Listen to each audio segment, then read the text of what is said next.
El tema de hoy es los títulos enterocutáneo. ¿Se lee, no? ¿Ven o no ven? Empezaremos con la parte histológica porque para entender las complicaciones de la física o las complicaciones de la física tenemos que saber la parte histológica, la parte funcional de la infección delgada, ¿no? O el tubo digestivo.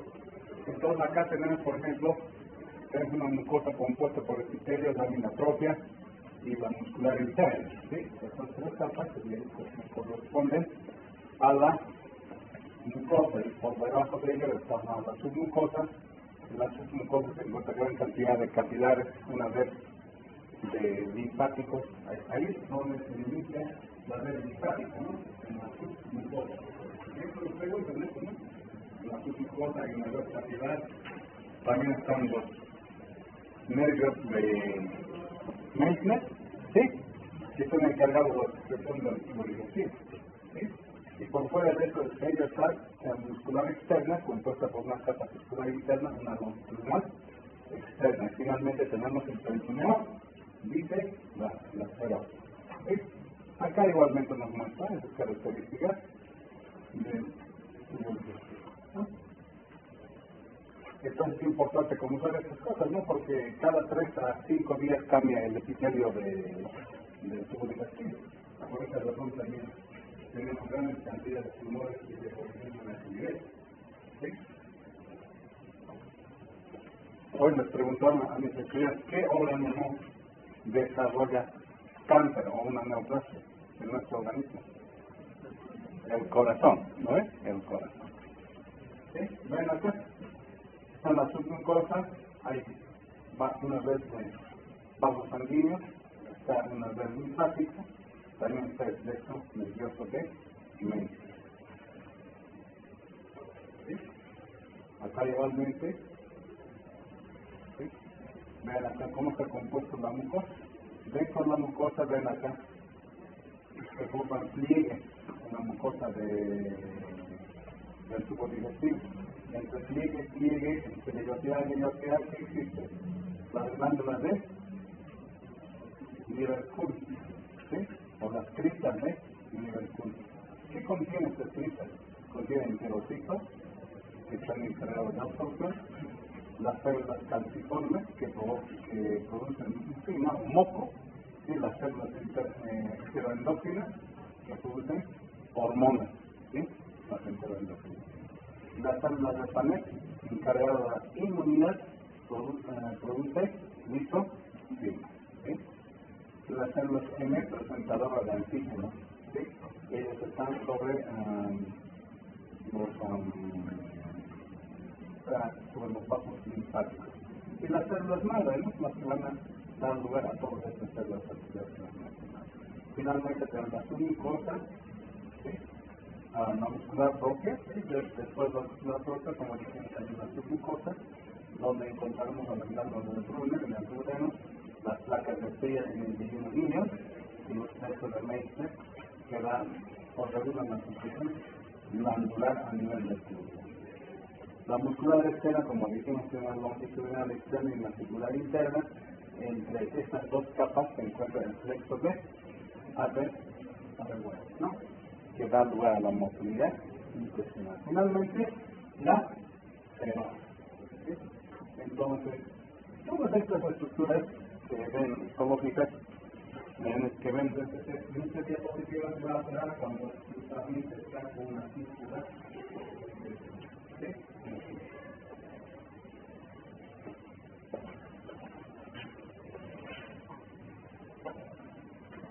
Vean acá la superficie de absorción. Tiene estas 3 características. Está formada por pliegues circulares, ¿sí? Por vellosidades. Estos pliegues circulares, ven, aumentan 3 veces la superficie de absorción, ¿no? Las vellosidades, estas, ¿sí? Aumentan 10 veces la superficie de absorción y las microvellosidades aumentan 20 veces la superficie de absorción.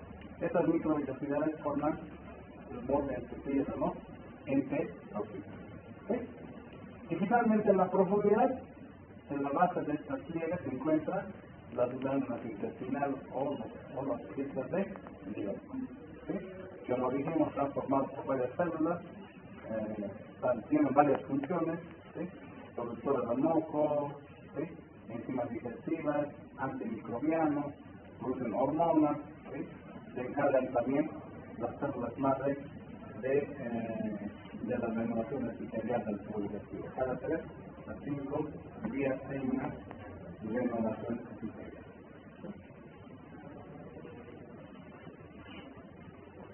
Entonces, acá, ¿por qué les hablo de la parte de digestión y absorción?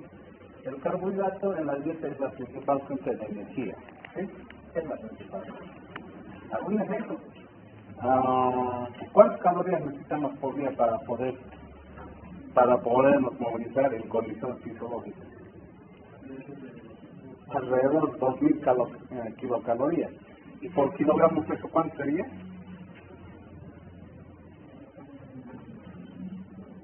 25 a 35 kilocalorías por kilogramo peso. Haremos un promedio, ¿no? 30, a ver, ¿usted cuánto peso? 63. 60, digamos. 3 por 6, 18. Él necesita por lo menos alrededor de 1.800 kilocalorías. ¿Sí? 1.800. Un paciente, una persona que pesa 60 kilos, ¿cuántos necesitaría? Con 30 kilocalorías por kilogramo, 2.100 kilocalorías. ¿Ve? Así se calcula. ¿Sí? Ahora, de los 2.000 kilocalorías, ¿sí? Que más o menos lo queremos al día, el 50% es aportado por los carbohidratos. ¿Sí? El 50%. Un 25% por las proteínas y otros 25% por los lípidos. La principal fuente es carbohidratos.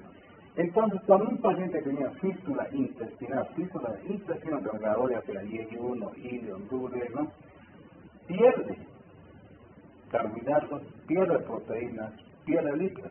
Y como consecuencia, ¿qué desarrolla? ¿Ves? Esa es la gran complicación de las fístulas intestinales, la infección delgada. Mientras más alta sea la fístula, hay mayor complicación. Entonces yo les pregunto, por ejemplo, los carbohidratos, ¿a qué nivel se absorben a nivel de intestino delgado? Tenemos duodeno, yeyuno, ilio. ¿Dónde se absorberán los carbohidratos?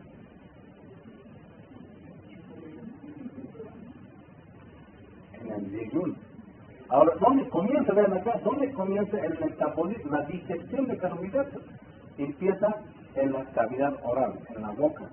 ¿Por acción de qué? Amilasa salival. Después termina ¿dónde? A nivel del duodeno y yeyuno. ¿Por acción de qué? Amilasa pancreática. Los carbohidratos, vean, ingresan como moléculas grandes, pero por acción de esa amilasa a nivel del intestino delgado, a nivel del duodeno y yeyuno, se transforma en azúcares simples, glucosa, galactosa y fructosa. Estas son las 3 formas de absorción de los carbohidratos a nivel del duodeno y yeyuno. ¿Sí? Ahora las proteínas, igualmente acá. ¿Sí? ¿Dónde empieza la digestión de las proteínas? En el estómago. ¿Por acción de qué? De las pepsinas gástricas. ¿Y dónde termina de hidrolizarse? Por acción de las proteínas pancreáticas a nivel de duodeno y yeyuno. ¿Y dónde se absorbe en gran cantidad de las proteínas? A nivel de yeyuno. A ese nivel se absorbe gran cantidad de carbohidratos, no de proteínas, no se absorbe como proteínas, no se absorben como aminoácidos. Se absorben como aminoácidos. Mientras los carbohidratos se absorben como moléculas simples de glucosa, galactosa y fructosa. ¿Ves? Y las proteínas, las macromoléculas son desintegradas, son hidrolizadas a nivel de duodeno y yeyuno y se transforman en aminoácidos. Estos aminoácidos se absorben a nivel de yeyuno. ¿Okay? A nivel de yeyuno. Los lípidos, ¿dónde comienza la digestión? En el estómago igual, por acción de la lipasa gástrica. ¿Sí? Una vez que pasa del estómago al duodeno, ¿qué es lo que sucede? Hay un proceso llamado emulsión. ¿Qué quiere decir emulsión? ¿Alguien sabe? dispersión de las macromoléculas de lípidos, ¿ves? En moléculas pequeñas se transforman. ¿Por acción de qué? Por acción de sales biliares. Y después aparecen las enzimas pancreáticas, la lipasa pancreática, las fosfolipasas, la 2, el colesterol esperasa, las, bueno, más pequeñas todavía, en ácidos grasos libres. Los ácidos grasos libres, ¿dónde van a ir? Van a ir a la superficie de los enterocitos, ingresan dentro de los enterocitos y se transforman nuevamente en triglicéridos. Y se transportan a través de los conductos linfáticos como kilomicro. ¿Dónde sucede este tipo de absorción de transporte? A nivel del ilion, principalmente se absorben las grasas. ¿Sí? A nivel del ilion. Entonces, vean, carbohidratos y proteínas, yeyuno. ¿Sí? Lípidos, ilion. ¿Sí? Entonces, ahí ustedes tienen que tener en cuenta, cuando hay una persona que tiene ciclo a nivel de ilion, ¿qué vas a perder en gran cantidad? ¿O qué va a perder? Lípidos. Vitaminas también liposolubles, también pierden. ¿Cuáles son las vitaminas liposolubles? AD, ¿no es? A, D, E, K, ¿sí? Liposolubles. La vitamina B12 también es liposoluble. La B12 entonces, también pierde ese nivel. ¿En qué influye la pérdida de vitamina B12? O la vitamina B12, ¿para qué sirve? Síntesis de ADN. ¿Sí? Entonces va a haber alteración de estas características en los pacientes que tienen fístulas a ese nivel. Ahora, si yo tengo un paciente con fístula a nivel de yeyuno, ¿cuál va a ser el principal problema? Carbohidratos y lípidos. ¿Sí? Carbohidratos y lípidos. Si la principal fuente de energía es carbohidratos, el paciente se desnutre inmediatamente. En unos cuantos días va a estar desnutrido.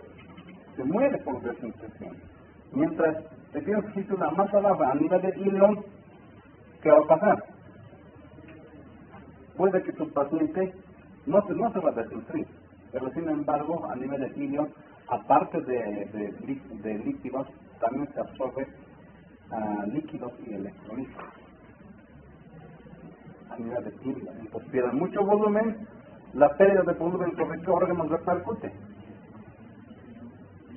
Riñón. Entonces tu paciente va a cursar con falla renal, insuficiencia renal, si es que tú no repones esa pérdida de líquido. ¿Sí? Entonces hay que tener bastante cuidado, ¿no? Si tienes fístulas a nivel de ilion, perderás líquidos, perderás vitaminas liposolubles, B12, pierdes también, hay también alteraciones hidroelectrolíticas, tu paciente estará hipocalemia, hiponatremia, estará probablemente con una falla renal, insuficiencia renal, por hipoperfusión renal, ¿sí? Secundaria renal, hipovolemia. Entonces, para entender las fístulas, primero hay que comprender esta parte, ¿no? Aquí tiene otro cuadrito, ¿no? A nivel gluteno que se absorben, ¿no? Hierro, calcio, magnesio, ¿sí? Micronutrientes, ¿sí? A nivel de yeyuno, monosacáridos, ¿sí? Aminoácidos, vitaminas hidrosolubles, todo el complejo B, ¿sí? Ácido fólico. A nivel de ilion, ácidos grasos libres, colesterol, ¿sí? Como kilomicron, vitaminas liposolubles, B12, agua y electrolitos en un 80%. ¿Sí? A veces se piensan, cuando les preguntan a los estudiantes, ¿dónde se absorbe gran cantidad de agua en el tubo digestivo? ¿Dónde se absorbe? Colon, dice acá, no, ilion. El 80% de agua y electrolitos se absorbe a nivel de ilion. Solo 20% pasa al colon. Entonces tenía un concepto errado, ¿no?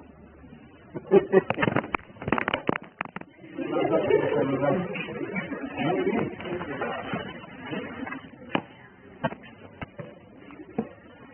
Ahora, ¿cómo se llama? Definiremos qué es una fístula. ¿Qué es una fístula? Una fístula es una comunicación anormal a través de un trayecto entre dos superficies epiteliales. Es decir, entre dos órganos huecos o bien entre un órgano hueco de la piel. Vean acá. Acá tenemos Esto es una vejiga, ¿no es? Y esto es tubo digestivo, intestino delgado. La comunicación entre vejiga y intestino se llama fístula entero de K. ¿Sí? Ahora, intestino y la piel, entero gusano. ¿Sí? Entonces, esa es la definición. Es una comunicación anormal a través de un trayecto entre dos superficies epitelizada. Etiología, ¿ven? Las fístulas intercutáneas, según su etiología, se dividen en estas tres. Postquirúrgicas en un 90%. Imagínense la principal causa. Espontáneas en un 10 a 25%. Secundarias a qué? Radioterapia, tuberculosis, enfermedad de Crohn, neoplástica. Y finalmente las traumáticas.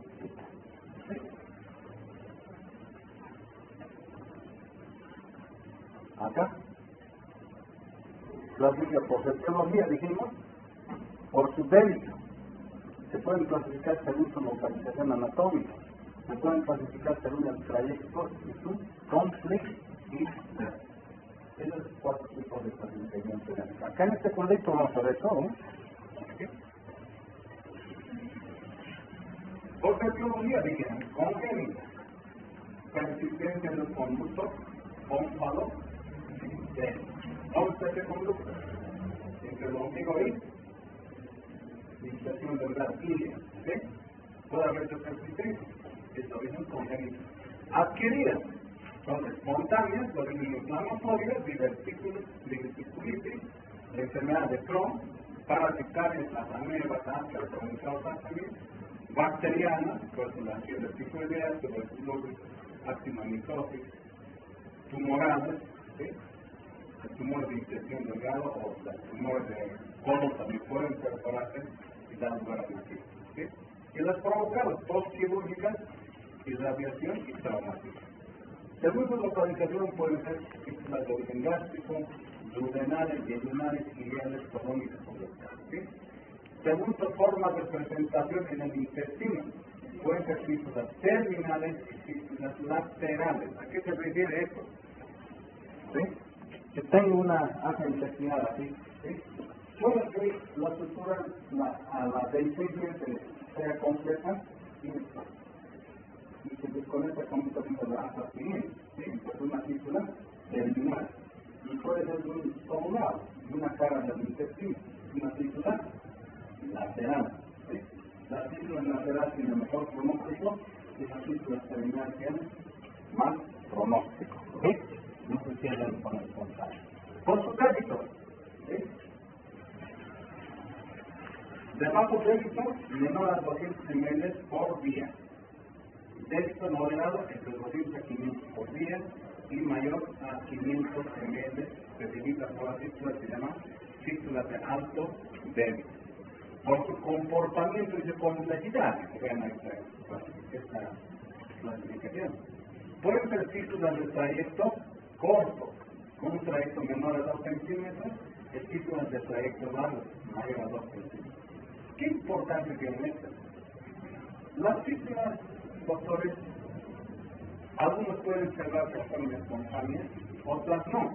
Las fístulas de trayecto corto generalmente no cierran. Las fístulas de trayecto largo tienen a cerrar. Ahora acá, en este otro cuadro, las fístulas que tienen alto débito, debitan más de 500 ml por día de contenido intestinal, generalmente no cierran. Debitan 1000, 2000 ml, hasta 6000 ml por día. Ahora otra pregunta. ¿Cuánta cantidad de líquido circula por el llega al ilio? ¿Alguien sabe? ¿Cuánta cantidad es el NPO? ¿Ustedes saben? ¿Alguien sabe? ¿Cuánto de saliva producen? A ver, haz tu muchacho. ¿Cuánto de saliva? ¿Nada? ¿Sí? Ya, 700 ml. Sube, a ver, 700 ml. Cubo gástrico entre fíjense, 1000. Ya tienes, imagínense, 1000 ml más 700, ¿cuánto es? Con 1700. Jugo biliar, bilis, ¿cuántos ml producimos por día? 1000 también. 1000 ml por día promedio, entre 800 a 1500. Entonces, 1000 promedio, 1000 ml por día de bilis producimos. ¿Cuántos son ya? 2700. Jugo pancreático, otros 1000. ¿Cuántos tenemos ya? 3700. Y glutenal y yeyunal secretan, también producen líquido, aportan con líquido a cavidad al tubo digestivo. Vierten todo su contenido. Esas células hacen ver las glánulas del gluten y yeyunal. ¿Con cuánto? Otros 1000. ¿Cuánto sería? 4700. Como 5000 ml por día llega a ilion. 5 litros. Todo el NPO. No necesita, si no aporta exógeno, ¿ves? Adentro tiene solo 5 litros por día a nivel de ilion. Esa cantidad llega. 5 litros. Por eso a veces, mira, de los 5 litros, ¿cuánto se absorbe? El 80% se absorbe a nivel de ilion. ¿Cuánto sería el 80% de 5 litros? Hagan regla de 3 rápido, no sean flojos. ¿Cuánto? 4000 ml. 4 litros se absorbe a nivel de ilion. Y 1 litro más o menos pasaría hacia todo. ¿Y dónde termina de absorber? Si llegó colon ascendente hacia el tercio proximal de colon transverso, ahí termina todo. Y con las masas, con las heces, como masa se va, es húmedo, ¿cuánto? Como 200 ml. Por eso ahora un poquito las razones. ¿Sí? Por eso cuando las personas hacen suturas a nivel del recto, a los pacientes le meten sonda nasogástrica. ¿Para qué? ¿Para qué le meten sonda nasogástrica si ahí las suturas están en el recto? Hasta el recto llegará el líquido. No llega ni una gota. Entonces, ¿para qué? Van a ver, ayer han hecho en hospitales clínicas algunas restituciones, ¿no? Hay una señal con sus sonda nasogástrica. ¿Para qué está con sonda nasogástrica si la sutura es colorectal? No tiene sentido. Eso es falta de conocimiento de fisiología. ¿Ves? No sabes nada de fisiología.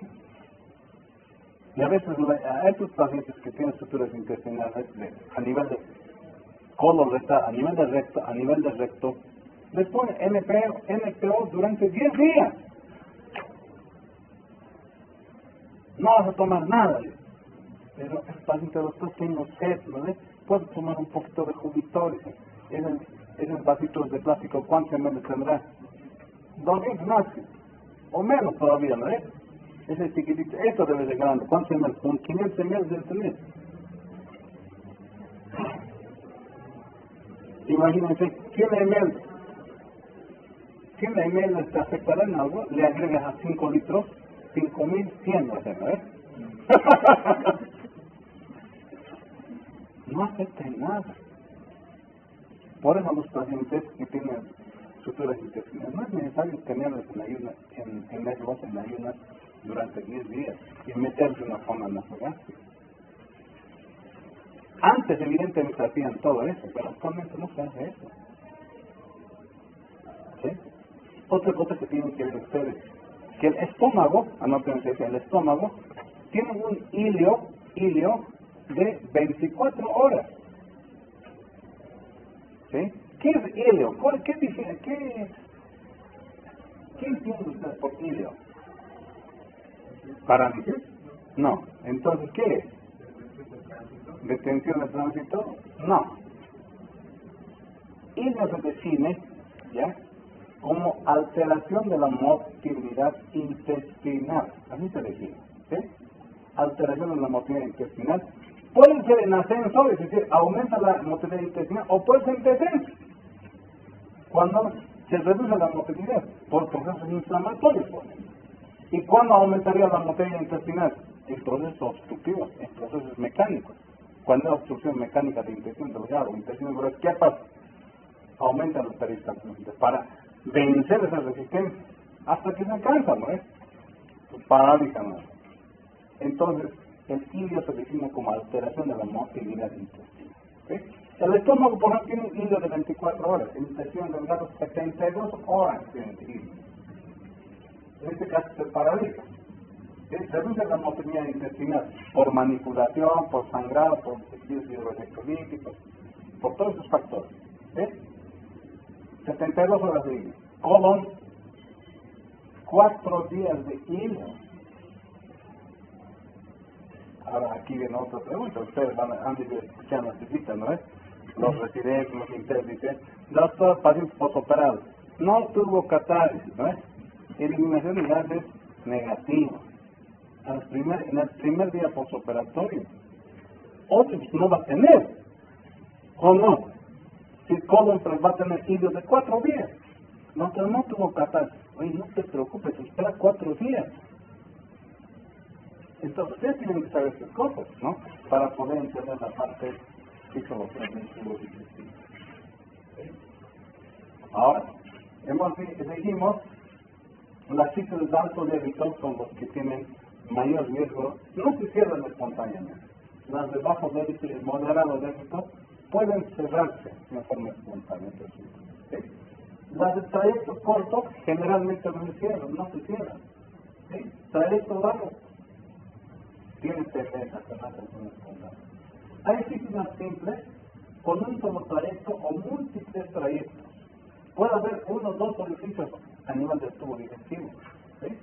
Puede haber también fístulas complejas con trayectos aquí, con múltiples trayectos, múltiples orificios y cavidad intermedia. ¿Qué quiere decir? En los orificios del intestino, el contenido se vierte a una cavidad intermedia, de la cavidad intermedia recién jala la pared, hacia la piel. Esas fístulas son llamadas fístulas complejas. Generalmente no se cierran. ¿Sí? Ahora, fístulas controladas y descontroladas también hay otra por su complejidad. Las controladas, ¿a qué se refiere? Son fístulas, ¿ya? Donde el orificio del intestino vierte directamente a través de un trayecto hacia la piel del contenido. ¿Sí? El contenido intestinal sale del intestino directamente hacia la piel, sin contaminar el resto de la cavidad abdominal.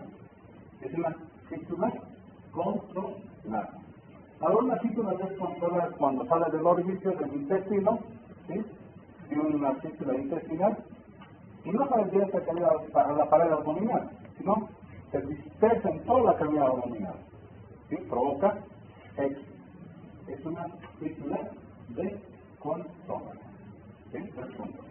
Una fístula controlada puede dejarlo. Nosotros tenemos aquí al frente una señora con 2 fístulas controladas. ¿Ves? Una fístula videocutánea y una fístula gastrocutánea. Tiene estómago fistulizado en la pared a través de un drenaje para contener gas.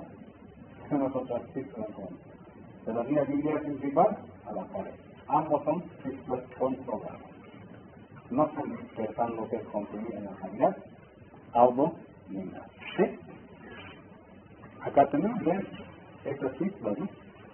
Es una fístula con trayecto largo, ¿sí? Trayecto único. ¿Sí? Tenemos aquí otra fístula, vean, una fístula, pero con cavidad intermedia. De la cavidad intermedia recién sale hacia la pared. ¿Sí? Otra fístula, ven, con trayecto corto y con 2 trayectos, es labiado, ¿no? Vean. ¿Sí? Y tenemos otra fístula, una asa intestinal está directamente expuesto a la atmósfera. Aquí le falta pared. ¿Cómo se llama este tipo de fístula? Enteroatmosférica, así se llama. Enteroatmosférica. ¿Sí? Una víscera que está en contacto, no está en directa relación con la atmósfera, porque le falta un pedazo de pared abdominal. Entonces, este paciente seguramente se fistulizó hizo dehiscencia de estructura, está visceral. ¿Sí? Está visceral. Entonces, la pared se retrae así, el vísceras está ahí. Es una fístula entero atmosférica. Son fístulas de alta complejidad y muchas veces se retrae bastante la pared abdominal, el paciente pierde líquidos, electrolitos, se mueve. ¿Sí? Acá las clasificaciones, vean, hay varias clasificaciones de fístulas. Estudios de imagen que debemos solicitar, ¿sí? Para las fístulas. El primer estudio de imagen con estándar es la tomografía abdominal contrastada. ¿Sí? ¿Para qué nos sirve esta tomografía? Nos localiza el orificio, ¿sí? En el intestino, el trayecto. Ahora, si existen cavidades intermedias, si hay colección en la cavidad abdominal, si hay obstrucciones fixadas a la fístula, ¿sí? Con la tomografía se puede definir una tomografía abdominal contrastada. Segundo estudio que se debe solicitar es una fistulografía con contraste hidrosoluble. ¿Para qué? Evaluamos el trayecto, ¿sí? Cavidades intermedias que se existiesen y su relación con el intestino. Otro estudio, el tránsito intestinal con solución hidrosoluble igualmente para fístulas de intención delgada. Colon por enema, si se sospecha de origen colónico. Y hay otros estudios que podemos solicitar: una ecografía abdominal, resonancia magnética, ¿sí? Endoscopía digestiva alta, colonoscopía, pero en ciertas situaciones. Pero estos son los tres exámenes de imagen básicos que debemos realizar en un paciente con fístula. Primero una tomografía, luego una fistulografía y un tránsito intestinal. ¿Sí?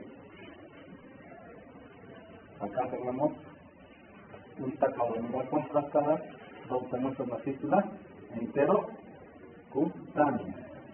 ¿Tendrá cavidad intermedia o es trayecto simple? Trayecto simple, ¿ves? Vean acá el contenido, ¿sí? Está con medio de contraste y aquí vemos que sale en la pared, ¿sí? Y a veces cuando hay colecciones, como es contrastado, se dispersa por toda la cavidad abdominal. Nos pueden mostrar también cavidades intermedias. Tal vez esta fístula tiene otro trayecto más, ¿ves? Entonces parece ser una tomografía. La tomografía es un buen estándar para este tipo de para el manejo de la fístula, para investigar el trayecto, la morfología del trayecto. ¿Ves? Acá tenemos una fístula, ¿ven? ¿Esto qué es? La vejiga. Y esta es una sonda vesical, ¿sí? Una sonda vesical. A través de la sonda vesical administrado medios de contraste iodado, que en nuestro medio tenemos a la urografina 76%. ¿Qué es lo que pasa? ¿Sí? El contraste pasa hacia la intención del dedo. Es una fístula que entre vejiga y hígado. Es una enterovesical. Generalmente este tipo de fístulas existen cuando hay neoplasias de vejiga, pues, neoplasias de infección del hígado. Se adhiere bastante y pueden fistulizar. ¿Sí? Pacientes sometidos a radiación, a radioterapia, ¿sí? Tienen fístulas internas. Entonces, las fístulas no siempre pueden ser enterocutáneas del intestino hacia afuera. ¿Sí? También puede haber fístulas internas entre vejiga y intestino delgado, enterocutáneo. Nosotros allá al frente tenemos, por ejemplo, pacientes que tienen fístulas de vejiga o de recto a vejiga. Recto vesical. ¿En qué caso? Se hace vejiga, se hace recto. Desarrollan fístulas interrecto vesicales. Entre recto y vagina, recto vaginal. ¿No? ¿Nunca vieron? ¿Han notado por oncología clínica? ¿Han visto alguna vez? Pacientes que tienen fístulas recto vaginal. Sí, entonces hay que tener muy en cuenta eso. Cuando hablen de fístulas, no siempre es la fístula de adentro para afuera, también puede haber fístulas internas, pero las fístulas internas son secundarias en las plásticas generalmente. ¿Sí? Acá, ¿qué ven? Muestra una fístula, duodeno con colon cutáneo. ¿Sí? Una fístula. Acá, fístula colocito duodenal. Vesícula biliar, ¿con qué? Con el duodeno. Es otra fístula interna. ¿Sí? Este es un tránsito intestinal, ¿ven? Consumición de los órganos, y aquí ven una fuga, aquí hay una flecha, ¿no ves? ¿Sí? Esto por la disposición a la acta parece ilion. ¿Sí? ¿Sí? Es una fístula intercutánea. ¿Sí? Identificación anatómica de la fístula. Fístulas terminales, como dijimos hace rato, vean acá, intestino delgado, otro intestino. ¿Sí? ¿Qué es lo que pasó? Seguro que existió una estructura, hizo que es una estructura completa de las paredes del intestino y todo el contenido se vierte. Este tipo de fístulas es muy difícil que se cierre. Esto no se cierra, esto requiere tratamiento quirúrgico para estos rayos. ¿Sí? ¿Sí? Por deficiencia completa de la estructura. Fístula lateral, vean. Aquí hay continuidad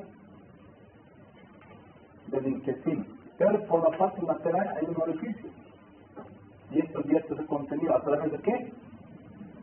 ¿Qué es esto? Una cavidad intermedia. De la cavidad intermedia sale hacia la piel. Es una fístula compleja, ¿no? Es una fístula compleja. Pero es una fístula lateral. Acá, igual, otra fístula lateral. Hay continuidad, y acá hay un trayecto hacia la piel. ¿Sí? Trayecto largo, simple, o puede ser un trayecto corto. Vean acá, ¿qué segmento del tubo digestivo es este? Ciego. ¿Qué ven acá? Un trayecto fistuloso desde el ciego hasta la piel. ¿Cómo se llama? Fístula colocutánea. ¿Sí? Con un trayecto largo. Cuando tiene un trayecto largo, generalmente se cierra. ¿Eso tiene cavidad intermedia? No, ¿ves? Es una fístula controlada. El contenido fecal sale directamente hacia la piel. No contamina el resto de la cavidad. Esta, por ejemplo, es una fístula enteroatmosférica, que le falta un pedazo de la pared abdominal. ¿Sí? ¿Se entiende ya, no? Ahora ya están dominando. ¿Sí? Enterocutánea, fístulas enteroatmosféricas. Aquí tenemos el orificio cutáneo. Vean, ¿cuántos orificios tienen ya? 3 en esta pared. Pero esto es una enteroatmosférica. Mira, aquí le falta un pedazo de la pared abdominal. Está abierto este paciente, ¿no? Y la fístula está directamente en relación con la atmósfera. Es una enteroatmosférica. Acá, fístulas enterocutáneas con obstrucción distal. Imagínense acá tienes una fístula que va de intestino delgado a la pared, es una enterocutánea, pero por debajo de eso, en la parte distal, hay obstrucción del intestino delgado. Esto tampoco cierra. Esto requiere un tratamiento quirúrgico para su resolución. ¿Sí? Fístula ompaloentérica, como dijimos hace rato, ¿verdad? Del intestino delgado al ombligo. ¿Sí? De origen congénito. Manifestaciones clínicas. ¿Sí? ¿Cómo se manifiesta la fístula cuando está? Hemos dicho, el 90% de las fístulas a veces postquirúrgicas. ¿Sí? El 90% es postquirúrgico. Por lo tanto, en el postoperatorio inmediato y tardío tienes que valorar. Si las fístulas, si las fístulas aparecen en las primeras 72 horas, ¿no? Es secundario a técnica quirúrgica, es secundario, falla de técnica quirúrgica. ¿Sí? Responsable del cirujano en las primeras 72 horas. ¿Sí? Si la fístula aparece entre el tercer día y el 10º día, ¿sí? Es secundario al estado nutricional del paciente. Factores inherentes al paciente.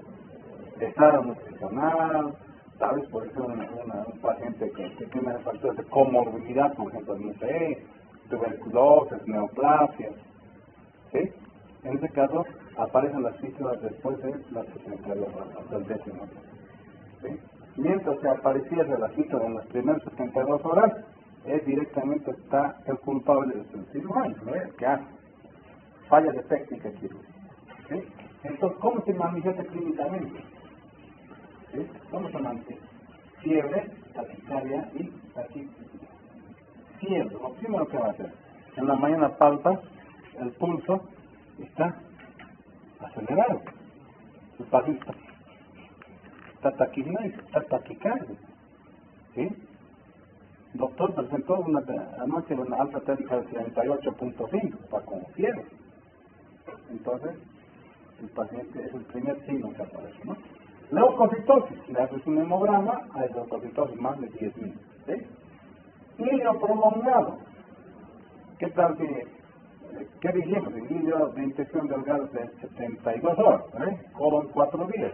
¿Qué tal si operamos un problema de infección delgado y en vez de aparecer ruidos hidroaéreos después de 72 horas, sigue todavía cuarto, quinto, sexto día con hilo tu paciente?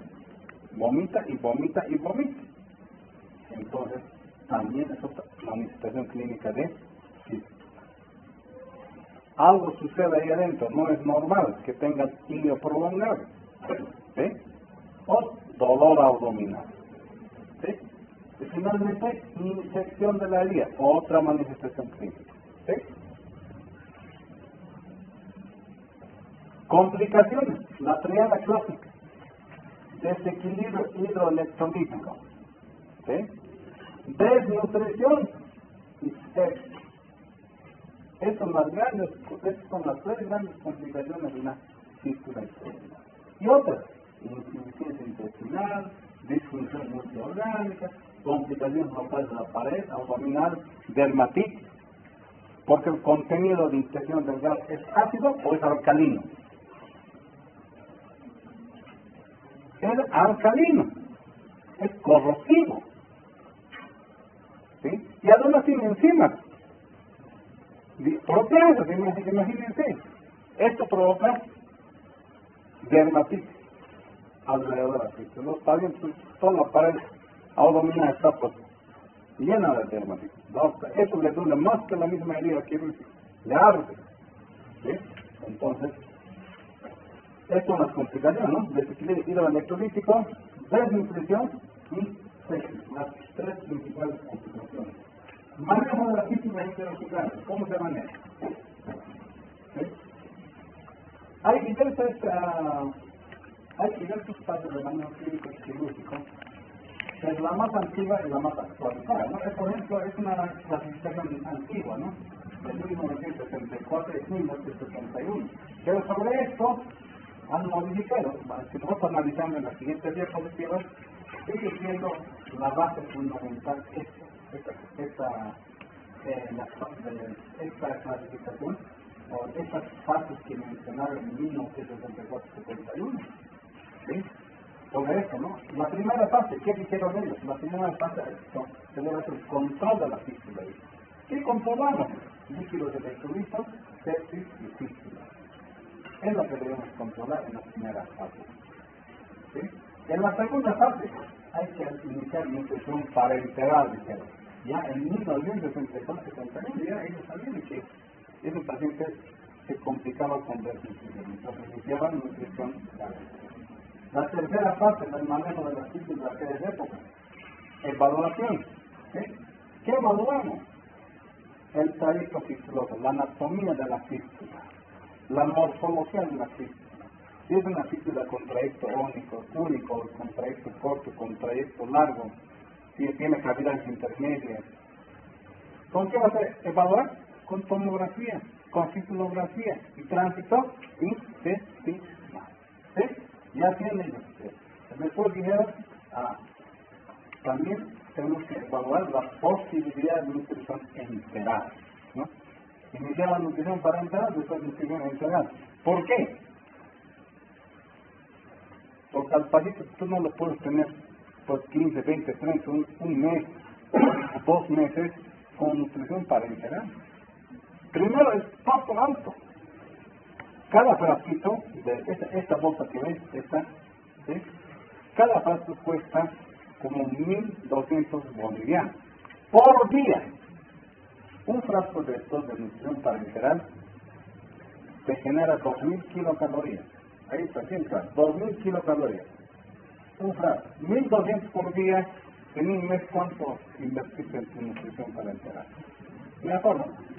Si me iba a otro lado, ¿no ves? Imagínense, por 30 días. No.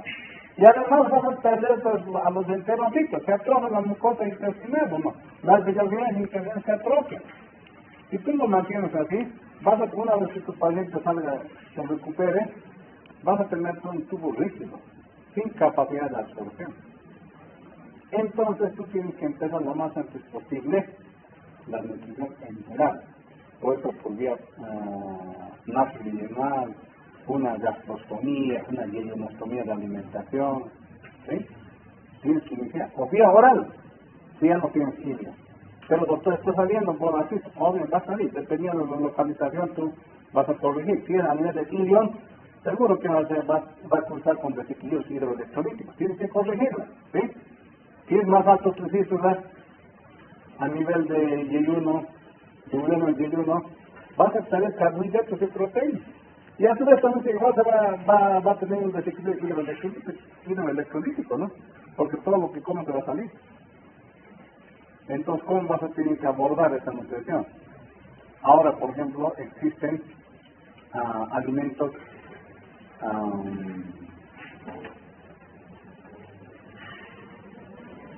poliméricos, oligoméricos y semi-elementales.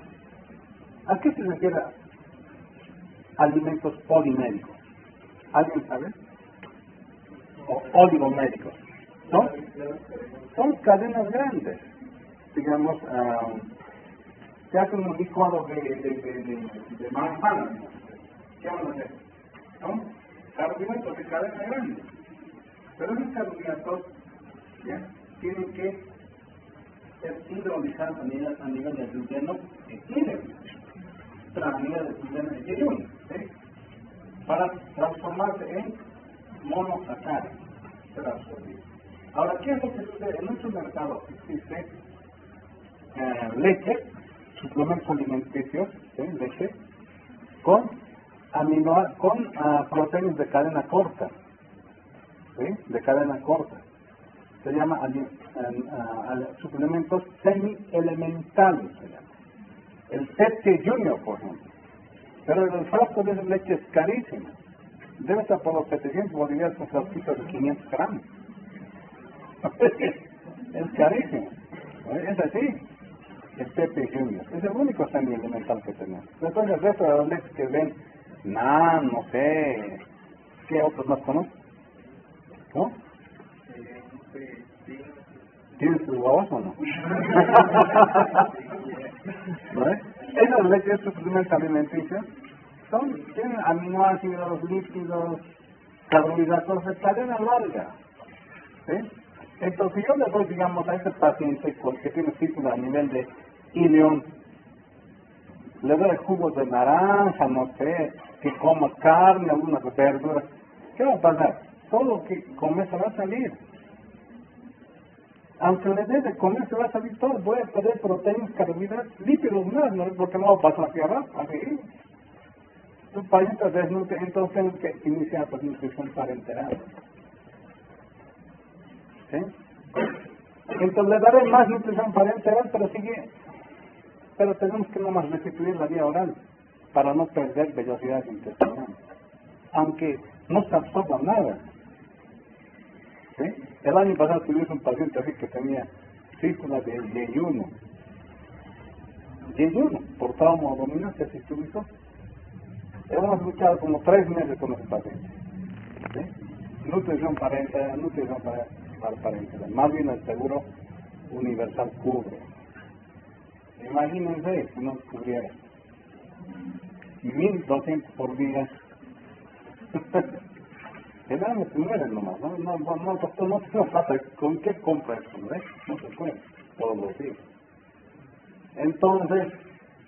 Entonces, ustedes tienen que iniciar nutrición para enterar.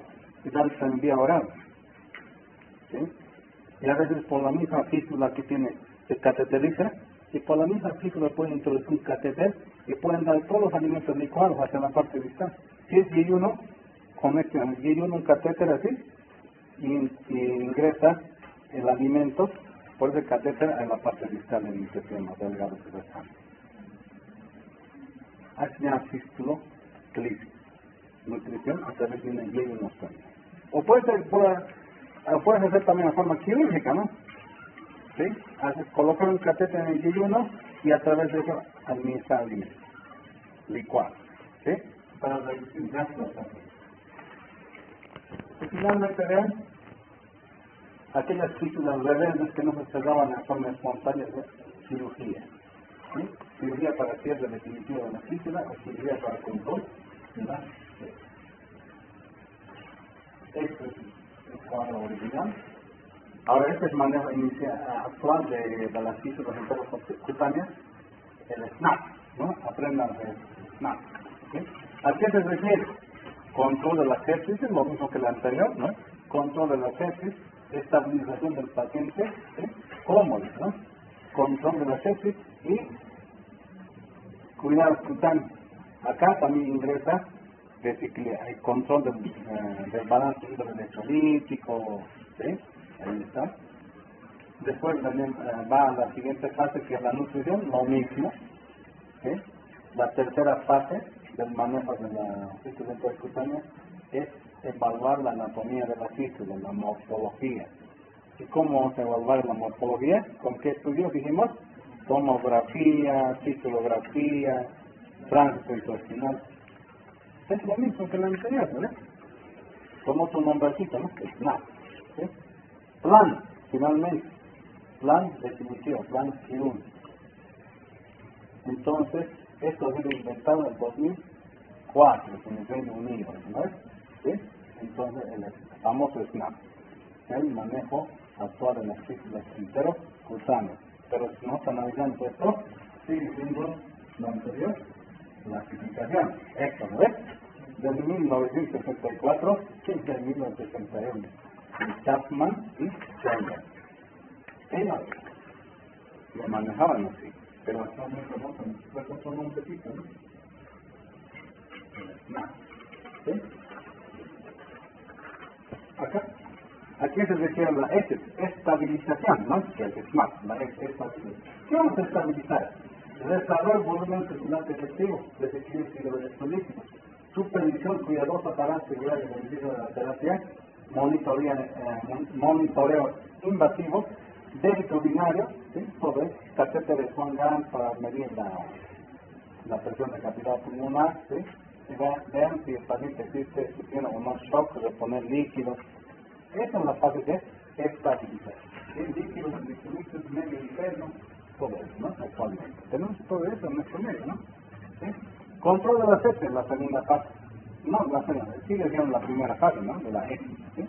Manejo según las vías actuales, llama 2016, ¿sí? Identificar de forma temprana la sepsis como Key-Sofa, ¿sí? ¿Sí? Presión venosa central, hay que medir, presión arterial media, diuresis, saturación periférica, antibióticos de amplio espectro, drenaje de las colecciones. ¿Sí? Vivimos en la red. Cuidados locales en la piel, vean, estos son las dermatitis alrededor de la fístula. Esto se digiere bastante, las enzimas pancreáticas, ¿sí? Digieren la piel y la solución alcalinoliza bastante la piel. ¿Sí? Entonces, ¿cómo cuidarlos, no? Prevenir las irritaciones continuas de la piel. Fístulas vasculares se manejan adecuadamente con apósitos secos, ¿no? Entonces hay que aislarlos. No tenemos caraya para cubrir la piel. ¿Sí? Antes usaba pinturas, las pinturas plateadas para la pared, con eso se pintaba. ¿Sí? Entonces todo para que no irrite. Ayuda bastante. ¿Sí? Ayuda bastante. Sí, a veces hay que poner una bolsita de ostomía, de colostomía, pues para que salga directamente el contenido hacia la bolsa y no irrite la piel. ¿Sí? Consultas drenaje de la fístula, vean acá. ¿Sí? La fístula, lo cubrieron la herida y un mecanismo de absorción continua a baja presión. ¿Sí? Hemoglobina abierta. Tratamiento de las fístulas enterocutáneas de alto gasto y heridas complejas mediante sistemas de terapia de presión negativa. Vean acá. ¿Alguna vez han visto ustedes una fístula enterocutánea con pelo? Enteroatmosférica, no cualquier fístula. ¿Sí? Una enteroatmosférica, ¿sí? Donde hay ausencia de piel de la pared abdominal. ¿Qué es lo que sucede? Vean. Se conecta a un aspirador común y corriente. El aspirador común y corriente está conectado a un frasco, a un reservorio de contenido, ¿no? Y de ahí sale una manguera hacia la fístula. Y esa manguerita aspira hacia el frasco conectado. Esto es sistema de terapia a presión negativa, a presión negativa. ¿Sí? ¿Qué quiere decir?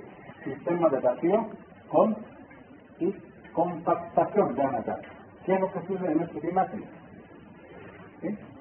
Bueno, acá tenemos una fístula, la pared tiene unas esponjas donde se incrusta un catéter y a través de ese catéter está conectado al aspirador, la aspira constantemente y así el contenido intestinal no se dispersa en toda la pared abdominal. ¿Y esto qué provoca? Regeneración de la fístula enteroatmosférica, reepigelización, ¿sí? Se cierra, promueve al cierre de la fístula. Este sistema de vacío y compactación del cilaco, ¿sí? Es lo más útil para fístulas de alto débito en nuestro medio. ¿Sí? No necesitan muchos materiales, una aspiradora, ¿no? Y una manguera más que ponemos unas esponjas en la herida, ¿sí? Sella toda la herida con Jovan, hay unas bolsitas de nylon, las sellas muy bien, aspira todo. Y aspiración continua, las 24 horas, 365 días en el año.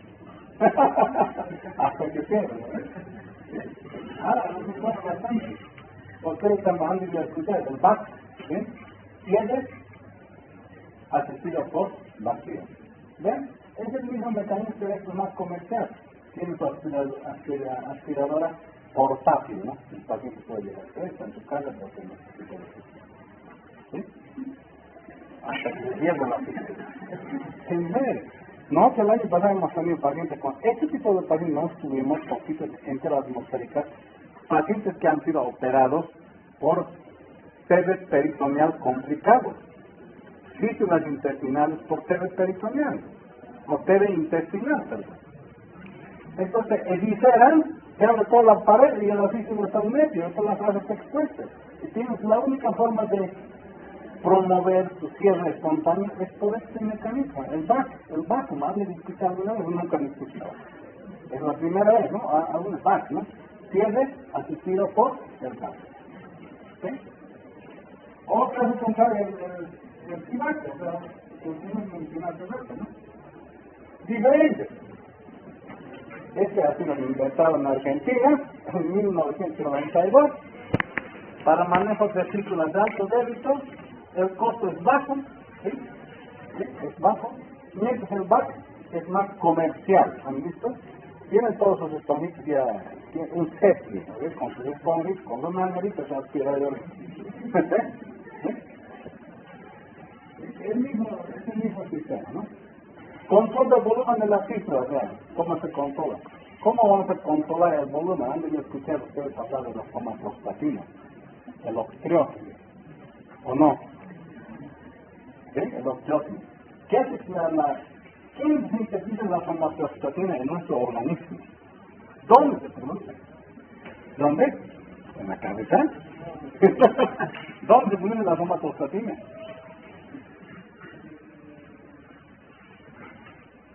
Busquen dónde se produce la somatostatina en nuestro organismo. En páncreas endocrino. ¿Qué también la produce? Delta. ¿Sí? Las células delta. Ahora, hay también análogos de somatostatina en en tabletas, en comprimidos, se llama, pero en ampollas, es el octreótido. ¿Cuál es la función del octreótido de la somatostatina? ¿Cuál es su función? Reducir la síntesis de bilis, del jugo gástrico, jugo duodenal, del pancreático. Antes producía, imagínate, 1 litro de bilis, 1 litro de jugo pancreático y 1 litro de jugo duodenal y yeyunal. Ahora, en vez de producir 1 litro, vas a producir 100 ml. Entonces, si tienes una fístula allí, a nivel de duodeno, a nivel de yeyuno, ¿qué va a pasar? Le llega poco volumen. Si le llega poco volumen, primero, no vas a, te va a revertir la dermatitis perifistularia alrededor de la fístula. 1. 2. Promueve al cierre de la fístula. Se cierra. No es que el doctor llegue a nada, sino que reduce el volumen, llega poco cantidad de volumen al nivel fistulizado, entonces se cierra de forma espontánea. Es como si estuviera desfuncionalizando, ¿no ves? ¿Sí? Ahora, también se puede usar antidiarreicos. La loperamida, ¿no? Aquí usamos bastante loperamida porque el octreótide, que es un análogo de la somatostatina, vale carito, $150 por ampollita, ¿vale? Y no necesitas un litro, por lo menos una ampollita por día. $150, así no es mucho, ¿no? Por día. ¿Sí? ¿No ves? Entonces preferimos nosotros utilizar loperamida. ¿Sí? Loperamida. ¿Sí?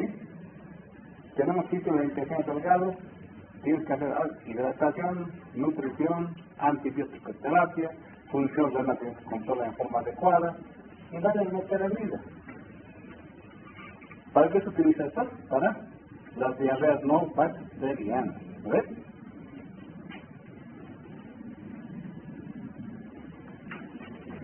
Ya dijimos, nutrición, en esta imagen dice todo, ¿no? Nutrición, puede ser una gastrostomía, yegunostomía de alimentación, puede ser una nutrición parenteral, nasoyeyunal, o por vía oral. Pero sí o sí tienes que hacer la nutrición tubular.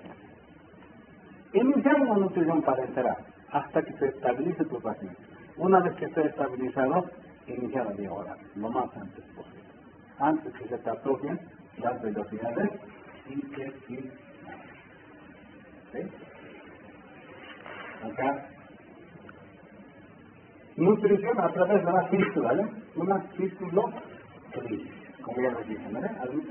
Por el cabo distal de la fístula se puede introducir un catéter y a veces está ves la fístula, un huequito acá, sabes de dónde viene y otro huequito que va hacia abajo, ¿sí? Por el cabo distal le introduce un catéter y a través de eso puedes necesitar medicar. ¿Sí? ¿No? ¿Sí? Lo mismo, ¿no? Cómo investigar la anatomía o la morfología de la fístula, tomografía, fistulografía tránsito-intestinal y resonancia magnética. Factores que favorecen el cierre espontáneo de la fístula y factores que desfavorecen el cierre.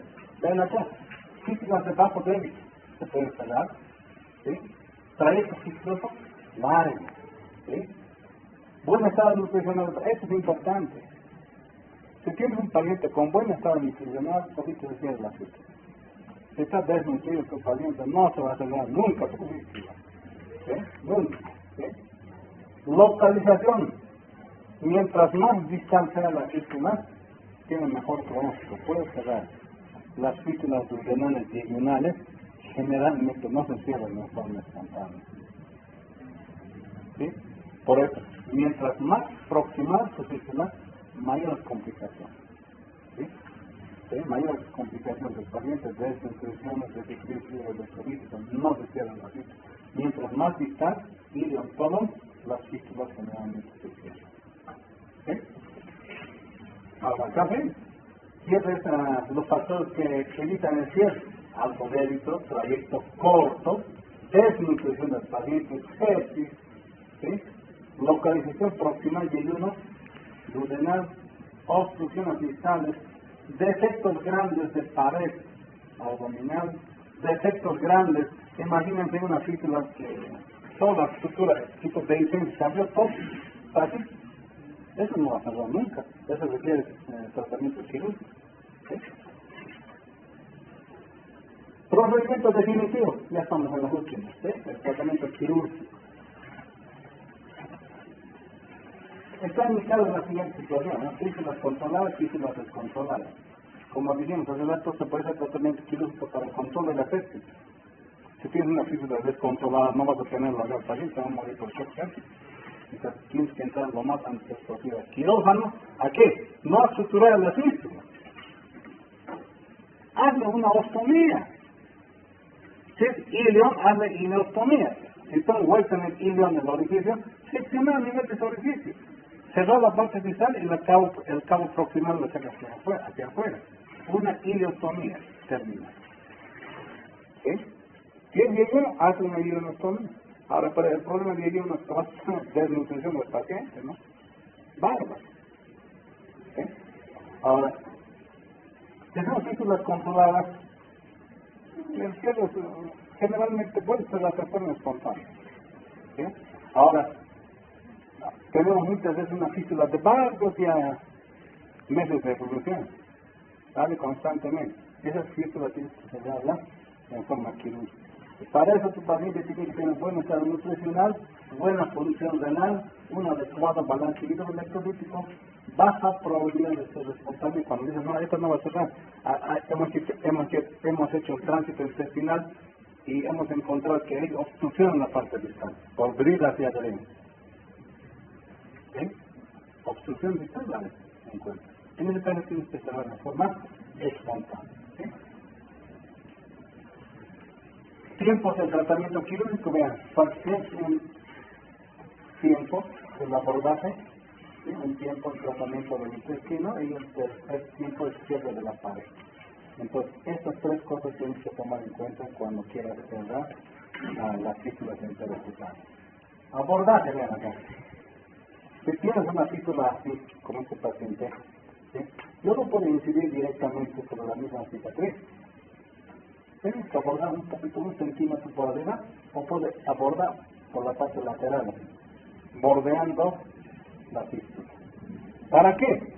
Porque muchas veces estás pegado el resto de las fases intestinales a la pared, te vas a perforar intestino delgado, o colon. Entonces nunca se debe abordar por la misma cicatriz. Aborden un poquito más arriba, un poco más abajo, y puedes ver, bordeando la cicatriz o alrededor de la fístula. ¿Sí? Tratamiento del intestino.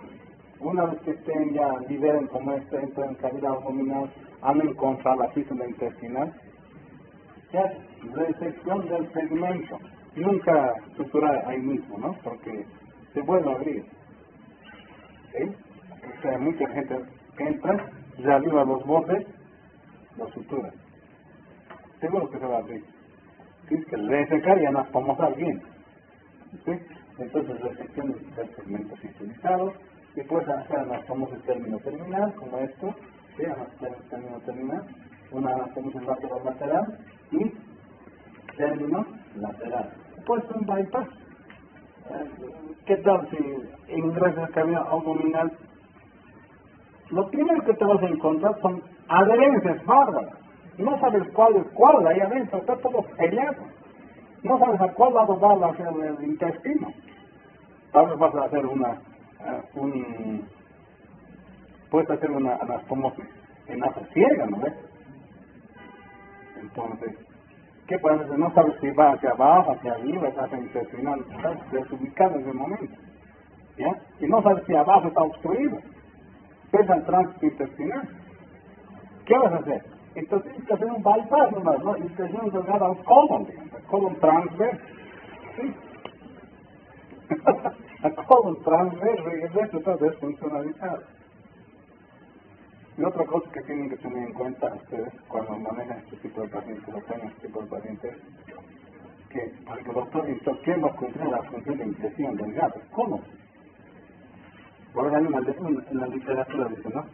El colon puede suplir al intestino delgado. puede tener la misma función, va a adquirir con el tiempo la misma función que un intestino delgado, o del intestino delgado.